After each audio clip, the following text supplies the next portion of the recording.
Arestado ang dalawang hinihinalang tulak ng iligal na droga sa ikinasang buy-bust operation ng mga tauhan ng Baliok Police Station bandang alas 9:45 ng umaga noong Setyembre 4 sa Proper A, Andaya Street, Daliao, Turil, Davao City. Kinilala ang mga sospek sa alias Nakusa, 40 anyos, residente ng masabing lugar, at alias Marian, 47 anyos at residente ng Kalipaan, Daliao, Turil, Davao City. Ang operasyon ay isinagawa sa ilalim ng koordinasyon sa Philippine Drug Enforcement Agency.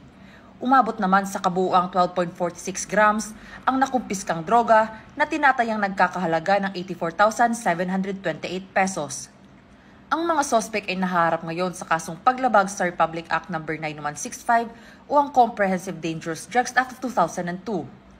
Ang matagumpay na operasyon na ito ay patunay ng patuloy na pagsisikap ng mga otoridad na sugpuin ang iligal na droga sa ating komunidad. Naway magsilbing babala ito sa iba pang sangkot sa ganitong uri ng krimen na hindi mapapalampas ang batas at ang hustisya ay laging nakabantay. Mula rito sa Police Regional Office 11, ako ang inyong PNN Correspondent, Patrolwoman Shaira Rose Aquino, alagad ng batas, tagataguyod ng Balitang Pulis.